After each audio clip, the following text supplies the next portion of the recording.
Guten Tag, ihr wunderschönen Gesichter. Ich bin extrem berührt von den unglaublich positiven Botschaften, die wir hören und die Energie, die da ist. Ich muss das wirklich sagen, es ist wahnsinnig. Okay, also ich heiße Bilbo, ich bin Geschichtslehrerin. Ich bin schon die Hälfte meines Lebens in Berlin, aber ich lebe nicht in eurer Zeit. Ich komme direkt auf das Jahr 2114. Der Grund, dass ich hier komme, ist, dass in meiner Zeit und als Geschichtslehrerin erzählen wir, dass das große Erwachen angefangen hat 2014.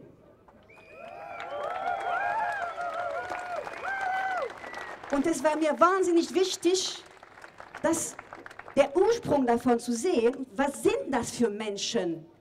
Was ich heute machen möchte, sind zwei Sachen. Erstmal grob erzählen, wie unsere Gesellschaft funktioniert und danach euch in groben Zügen erzählen, wie das Erwachen stattgefunden hat. Versteht ihr mir alle, trotz dem Akzent? Okay, gut. Super bien! Super bien. Okay. Also, in unserer Welt gibt es keine Regierungen mehr. Deswegen das Problem der Farben hat sich erübrigt. Ich weiß, dass in eurer Zeit schon das Wort Open Source Politik bekannt ist. Wir nutzen das Wort nicht, wir arbeiten mit Foren.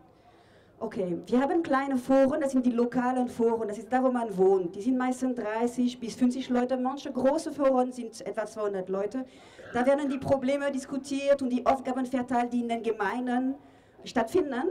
Und da heuern sich die Leute eigentlich auch freiwillig, es gibt überhaupt keinen Zwang. Also man hat festgestellt, ungefähr 2% der Bevölkerung sind Initiatoren. Ein Hälfte sind Leute, die gerne machen, aber die wollen wissen, was zu tun ist. Und da gibt es noch eine andere Basis, die manchmal aktiv sind, manchmal wieder passiv. Wir haben auch ein paar Zerstörer und so weiter. Aber alles im Ganzen funktioniert das Ganze. Gut. Über diese kleinen Foren haben wir auch regionale Foren, interregionalen Foren und auch phonischen und interphonischen Foren. Was sind Phonis? Früher hießen die nationale und internationale Foren, aber die Ländergrenzen sind abgeschafft worden. Und ein Phonie ist ein Ort, wo Leute eine bestimmte Sprache sprechen. Also ich komme aus der Frankophonie und ich wohne seit 25 Jahren in der Germanophonie. Okay? Deswegen der Akzent. In den interphonischen Foren werden große Probleme diskutiert. Das heißt, es ist natürlich schon so, dass Leute sich anheuern für Aktivitäten. Also jemand, der total begeistert ist von Energie und solchen Sachen, dann ist in diesem Forum aktiv und heuert sich auch an, um da zu arbeiten. Freiwillig natürlich. Und was die Sprache anbelangt, wir haben also die Sprache von den Phonies und wir haben noch eine übergreifende Sprache, die heißt Globisch. Das Globisch ist irgendwie so eine Vereinfachung vom Englisch, aber dafür haben sich neue Wörter dazu eingetan. Also es ist, ein Engländer muss auch Globisch lernen. So. Sehr gut. Etwas noch sehr, sehr wichtig zu wissen, ist, dass wir haben die Währung abgeschafft. Wir sind kein monetarisches System.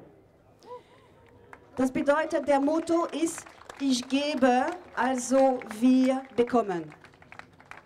Werte wie Belohnung und Strafe sind abgeschafft worden und dafür haben wir Initiative, Verantwortung, Partizipation. Das sind die Grundwörter. Dazu kommt Empathie natürlich und Respekt. Wir haben Regeln. Nicht denken, dass es Chaos ist, also ein gewisser Chaos herrscht, aber ich glaube nicht mehr als hier. Ihr müsst wissen, dass wenn man kein Geld hat, muss man gar nicht so wahnsinnig viel arbeiten. Also man kann viel Kunst machen, man hat viel Zeit für Kultur und andere Geschichten. Da wir kein Geld mehr haben, wird etwa ein Drittel der Produkte konzipiert, das ihr jetzt produziert. Ihr müsst wissen, dass mit dem Geld, und das wisst ihr sowieso, wahnsinnig viel produziert wird, um Geld zu erschaffen. Das heißt, wir haben keine normale Maschine, wir haben modulare Maschine. Wenn irgendwas kaputt geht oder besser geworden ist, ersetzt man das Modul und er wird recycelt. Aber die Maschine geht nicht im Müll. Okay? Eigentlich sehe ich bin da seit ein paar Wochen, dass alles schon vorhanden ist. Es ist eigentlich nur die Frage der Vision, wie Lars sagte. Ich muss die Vision sehen. Und deswegen bin ich gekommen, um euch zu sagen, dass die Vision existiert, stattgefunden hat und möglich ist. So. Es ist natürlich so, dass auf der gesamten Planet bei uns nicht alle Menschen Teil von Foren sind. Wir haben auch, was wir nennen, die No-Go-Territories. Und das sind Territories, wo Menschen leben abseits von der Technik. Das ist eure Aborigines. Und wir haben entschieden, zusammen in interphonischen Foren, dass diese Gebiete einfach nicht mehr betreten werden. Ich möchte ein paar Punkte zu der Wende erzählen, also das Aufwachen, weil das ist wichtig. Also erstmal fing es natürlich an mit ganz kleinen Foren, die nicht so diese klassischen Lokalforen, die wir haben, aber das war so was wie ein Food-Kooperativ. Ich habe so eine Frau getroffen gestern, die erzählte mir, sie ist in einem Food-Kooperativ. Es sind 35 Leute, die haben einen Keller, die lassen sich beliefern von Bauern um Berlin herum, alle haben einen Schlüssel, die schreiben brav auf, was sie gekauft haben, die haben dann noch Geld und nehmen, was sie brauchen und so funktioniert. Und die haben einen kleinen Forum im Internet und da wird geschrieben, wir brauchen das oder dies oder wer bestellt morgen und wer bringt die Sachen im Keller und wer will sich um dies und um das kümmern. Und das funktioniert. Das heißt, das sind die ersten Foren und die existieren schon jetzt.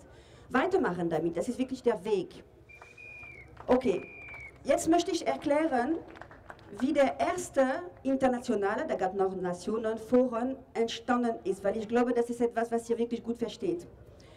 Vor 2 Jahren, für eure Zeit, oder 3 sind das, 2011, habt ihr Fukushima, diese Drama, erlebt. Es ist etwas Fantastisches geschehen, ist das, ich glaube, das war in der Jahr 2020, wenn ich mich recht erinnere, haben sich spontan Wissenschaftler auf aller Welt zusammengetan, um zu diskutieren, und das freiwillig und ohne Geld und ohne Gegenleistung, wie kann man damit umgehen. Dieser erste Forum, der hieß 3F. Und 3F, das war der Fukushima Forschungsforum. Der existiert immer noch in Ehre für diese ersten großen Foren. Diese Wissenschaftler haben sich zusammengetan und sind auch sehr unterstützt worden von reichen Schauspielern, reichen Künstlern, sogar reichen Businessmänner haben sozusagen partizipiert. Und was ganz besonders war, ist, dass es gab eine Künstlerin, die erzählt hat, wir können keine Menschen mehr dahin schicken, es ist viel zu gefährlich. Wir müssen Androiden schicken. Es gab aber zu der Zeit nur Androiden, die produziert wurden für Militär, aber nicht für solche Sachen. Und dann kam diese Künstlerin über eine fantastische Idee. Und diese Künstlerin hat gesagt, ein Android allein ist es einfach nichts. Wir müssen ein Android-Horden produzieren, wo die Daten von jeder Android miteinander zeitgleich ausgeglichen werden. Das bedeutet, wenn eine Gruppe von Androiden, wir nennen das Android-Horden, wenn es irgendwo hingeht in einen Reaktor, wenn jemand was sieht von den Androiden, dann sehen es alle. Und dadurch kann man die aus der Distanz sozusagen kontrollieren. Und die Idee war so interessant, dass tatsächlich dieses Projekt finanziert worden ist von allen auf der Welt. Und das freiwillig. Das ist also eine sehr, sehr große Geschichte. Okay. Ah ja, in den Foren gibt es überhaupt keine Altersgrenze. Das heißt, Kinder können auch natürlich in den Foren sprechen. Es ist so in den Foren, dass es nicht nur geschrieben ist, sondern es ist ein Bild. Und man kann auch ohne Bild schreiben, aber wenn es ein Konflikt ansteht, dann kommt immer der Befehl, zeigt Gesicht.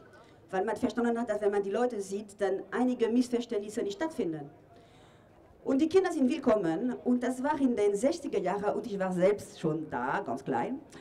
Und die Kinder, also ein Kind, hat ein Video gepostet in einem interphonischen Forum, also richtig auf die höchste Ebene, mit so einer Schildkröte und gesagt, meine Schildkröte macht sich wahnsinnig Sorgen über die Kröten, die überall auf der Welt gegessen ist und die kann gar nicht mehr schlafen. Normalerweise wäre so eine Botschaft vielleicht irgendwie getröstet, ja, eine Kröte geht doch gut und so weiter.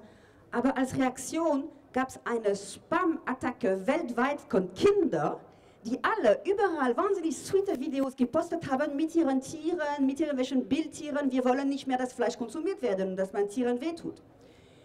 Diese Attacke war so massiv, dass es nicht mehr in den Griff zu bekommen war und es würde also Mitte der 60er Jahre entschieden, auf Fleisch und Produkt von Tieren zu verzichten.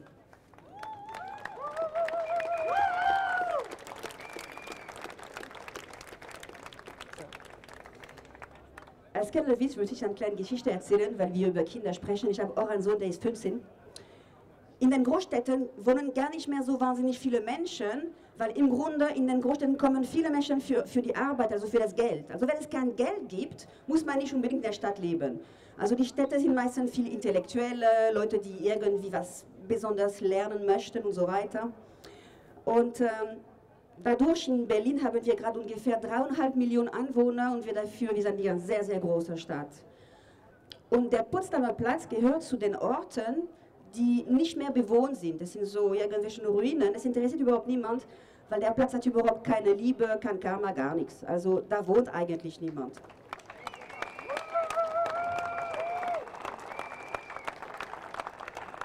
Aber es ist eine lustige Bewegung entstanden von Kindern, Jugendlichen, 15, 16, die der Potsdamer Platz besetzen im Moment. Mein Sohn ist leider dabei. Und die spielen Währung. Die haben alte Plastikstücke gefunden. Also Plastik ist bei uns nicht mehr gängig. Wir nutzen viel Hanf und andere Pflanzen. Plastik ist komplett abgeschafft. Und diese Kinder haben irgendwelche Reste von Plastik, weil natürlich Plastik abschaffen ist nicht so leicht. Das heißt, es ist immer noch Reserve, immer da und dort. Also ihr kennt schon diesen 7. Kontinent, das habt ihr schon das Problem mit diesem Kontinent von Plastik, der so groß wie 5-mal Frankreich ungefähr ist. Also da ist natürlich eine wahnsinnige Reserve an Plastik, deswegen ist Plastik einfach noch nicht weg. So. Und diese Kinder, die spielen mit Plastik, die schneiden das und die machen Zeitwährungen. Weil sie sagen, ja, das geht doch nicht, dass ich das machen muss gegen Leistung, blablabla. Also die spielen damit, wir hoffen, dass es vorübergeht, aber es ist auch normal, dass die Jungen immer in Frage stellen, was davor stattgefunden hat. Natürlich müsste sich der Bildungssystem radikal verändern. Und ich muss sagen, dass hier schon in eurer Zeit wüsstet ihr schon die Schlüssel. Das heißt, es ist eigentlich gar nicht Neues. Also die Kinder, die können schon Projekte wählen. Also es gibt natürlich Projekte, die sehr mit der Situation in der Welt passieren. Das heißt, wir haben tatsächlich Jugendliche, die Androiden weiter programmieren. Und also es gibt manche, die wirklich sehr geneigt für diese IT-Geschichte und andere, die sagen, lieber na, Kalligrafie interessiert mich oder andere Sachen. Also die suchen sich die Projekte, wo sie sein möchten. Es ist nicht so, dass man sagt, eine Stunde Mathe, eine Stunde Sport, eine Stunde Physik. Das ist vollkommen absurd. Also wie kann man sich da konzentrieren? Man muss Projekte machen, man muss irgendwie in kleine Gruppen und wir nennen das nicht erziehen, sondern aufbringen. Ihr müsst was verstehen. In den Lokalforen wird wahnsinnig viel aufgefangen von den Problematiken, von den Leuten. Wow, großartig. Plastik. Okay.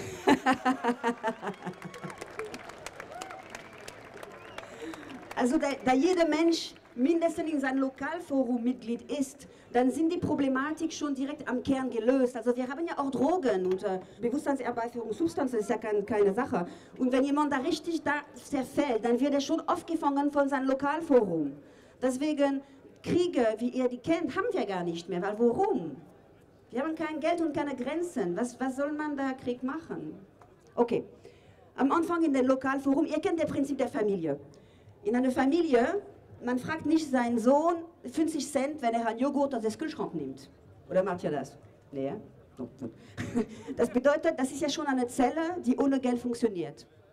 Wenn man anfängt, in Lokalforen auch das Geld abzuschaffen und Gemeinschaftskassen zu haben, so hat es angefangen mit Gemeinschaftskassen, die von Foren zu Foren, von Lokalität zu Lokalität miteinander kommunizieren und dass man auf alle Fälle sowieso umgeht, die großen Konzerne, indem man selber produziert, selber aus Bauern sein Lebensmittel holt, selber die Maschinen produziert, dann entsteht schon so ein Ungleichgewicht. Und es gab, oh, ich weiß, warum ich das vergessen habe, weil es war ein gewalttätiger Akt. Und ich bin eigentlich so pazifisch aufgewachsen, dass es schwierig ist. Okay, ich sag's trotzdem. Irgendwann haben sich natürlich auch Reiche mitbeteiligt an dem System, okay, bevor das Geld komplett abgeschafft war. Aber es gab immer noch Leute, die wollten ihre Macht nicht loslassen. Und dann müsste man was machen. Und was passiert ist, ist, dass es eine massive, und die ging über ein paar Jahre, Zwangseinweisung in der Psychiatrie von Menschen, die zu viel Geld hatten, also mehr als zu viel. Der Grund war, dass zu viel Geld haben ist auch eine Form von Sucht. Das ist schlicht eine Krankheit. Wenn man bedenkt, dass mit manchen Leuten mit dem Geld, das sie haben, eine Wohnung haben könnte, der groß wie Holland ist, wann soll er das putzen oder von A nach B gehen in seine Wohnung? Das ist unmöglich. Deswegen müssen sie in der Psychiatrie gehen. In der geschlossenen, der Grund von der geschlossenen, was natürlich ein bisschen gewalttätig ist, ist, dass diese Menschen nicht nur suchtkrank sind, sondern die sind einfach gefährlich. Weil sie für diese Sucht bereit sind, Millionen von Menschen leiden zu lassen. Und das geht natürlich nicht. Okay, ich sehe, dass ich bald Schluss machen muss, deswegen werde ich jetzt nicht mehr lange sprechen, aber bevor ich weggehe, möchte ich euch von einer Legende erzählen, die ich glaube für euch gerade sehr gut ist. Und ich finde es fantastisch, dass ihr da seid. Das hat mich unglaublich berührt, das zu sehen. Also diese Gesänge und die Rede davor, das hat mich richtig berührt. Diese Legende kennt ihr schon. Es geht so, es ist ein Mann, der in einem Labyrinth sich befindet. Und er ist überall gelaufen und er findet den Ausgang nicht und ist wirklich erschöpft. Er ist außer Atem und er rennt und rennt und rennt und denkt, ich muss in Bewegung bleiben, ich muss was tun die ganze Zeit, sonst werde ich niemals überleben, ich muss. Und irgendwann ist er doch so erschöpft, dass er sich irgendwo hinsetzt, um wieder zum Atem zu kommen. Da sitzt er neben der Labyrinth in der Ecke und wird ganz ruhig und überlegt, okay, wo war ich schon mal? Aha, das hatte ich schon mal gesehen, das Ohr, dann müsste es vielleicht da sein. Vielleicht gibt es versteckte Türen, vielleicht gibt es irgendwas, okay. Und durch diese Ruhe hört er plötzlich ganz, ganz, ganz leise eine Stimme. Und dann entscheidet er, dieser Stimme zu folgen. Und dann folgt er, das ist nach rechts, also der geht nach rechts und dann findet er auch neue Wege, die er vorhin nicht gesehen hatte, weil er die ganze Zeit gerannt ist. Und irgendwann kommt er am Ausgang der Labyrinth und da steht eine Frau, die singt, die hat die ganze Zeit gesungen. Und was sie singt, ist ein Seemann-irisches Lied. Ich bin keine besondere Sängerin, aber ich werde es trotzdem probieren, nicht lachen, danke. Die geht so. May the long-time sun shine upon you. Oh, love, surround you, and the pure light within you, guide your way on, guide your way on. Danke, vielen Dank für die Aufmerksamkeit. Ich hoffe, ich habe euch Inspiration gegeben und ihr macht weiter, Leute! Bilbo Calves, vielen Dank! Woo! Vielen Dank!